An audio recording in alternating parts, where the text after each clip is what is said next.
L'humain possède une relation profonde entre les émotions, le désir, l'imagination et l'énergie intérieure. Depuis des siècles, de nombreuses traditions spirituelles, philosophiques et ésotériques cherchent à comprendre le lien entre la sexualité, la conscience et l'éveil personnel. Le désir sexuel ne se limite pas uniquement à un besoin physique, il peut aussi être perçu comme une énergie mentale, émotionnelle et spirituelle capable d'influencer notre état intérieur, notre confiance et notre manière d'interagir avec les autres. Lorsque le corps ressent du désir, plusieurs zones du cerveau s'activent simultanément. Les pensées, les fantasmes et l'imagination jouent alors un rôle essentiel dans la manière dont nous vivons le plaisir. Certaines croyances associent ce fonctionnement à la glande pinéale, souvent considérée comme un symbole d'intuition, de conscience et de connexion spirituelle. Dans les courants mystiques et spirituels, elle est parfois décrite comme une « porte intérieure » permettant d'accéder à une perception plus profonde de soi-même et de l'univers. À travers cette vision, l'imagination sexuelle ne serait pas seulement un simple mécanisme du cerveau, mais une manière d'explorer des désirs enfouis, des émotions cachées et une partie plus instinctive de notre être. L'esprit et le corps fonctionneraient alors ensemble pour produire des sensations physiques, émotionnelles et énergétiques qui dépassent parfois le simple plaisir charnel. Certaines philosophies parlent également d'une forme d'illumination liée à l'énergie sexuelle. Cette idée repose sur le fait que le plaisir, les émotions et le lâcher-prise peuvent provoquer un état modifié de conscience, où l'être humain se sent plus libre, plus connecté à lui-même et plus sensible à ce qui l'entoure. Dans cette perspective, le cerveau, le corps et les émotions fusionnent pour créer une expérience à la fois physique et mentale. La Kundalini est souvent associée à cette énergie intérieure. Dans certaines traditions spirituelles orientales, elle représente une force spirituelle endormie à la base de la colonne vertébrale.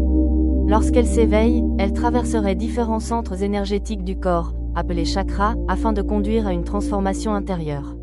Le chakra sacré, lié aux émotions, à la créativité, au désir et à la sexualité, occupe une place importante dans cette vision de l'énergie humaine. L'éveil de la Kundalini est parfois décrit comme une expérience intense, mêlant sensations physiques, émotions profondes et prise de conscience spirituelle. Cet éveil demanderait un véritable lâcher-prise psychologique et émotionnel, ainsi qu'une acceptation complète de certaines parties de soi-même souvent cachées ou refoulées. Pour certains, cela représente une manière de dépasser les peurs, les blocages ou les limites imposées par la société afin d'atteindre une forme de liberté intérieure. La notion de « morale chimique » peut être comprise comme une transformation symbolique de l'être. Il ne s'agit pas d'une mort physique, mais d'un changement intérieur où une personne abandonne certaines anciennes pensées, croyances ou peurs afin de renaître mentalement et spirituellement sous une nouvelle forme. Dans plusieurs traditions ésotériques, cette transformation est considérée comme une étape nécessaire vers une meilleure compréhension de soi-même. Le corps humain fonctionne également grâce à de nombreux mécanismes biologiques et chimiques. Les hormones, les neurotransmetteurs et les réactions physiques influencent fortement notre humeur, notre énergie et notre état émotionnel. Après certaines expériences émotionnelles ou sexuelles, le corps libère différentes substances qui peuvent provoquer un sentiment d'apaisement, de plaisir, de connexion ou d'euphorie. Cela peut donner l'impression d'une circulation d'énergie plus forte dans le corps et renforcer la sensation de confiance ou de magnétisme personnel.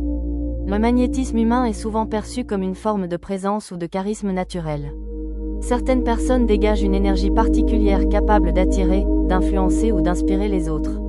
Cette force ne vient pas nécessairement d'un pouvoir surnaturel, mais peut être liée à la confiance en soi, à l'intensité émotionnelle, à l'expression du corps, à l'assurance ou encore à la manière dont une personne utilise son énergie mentale et émotionnelle.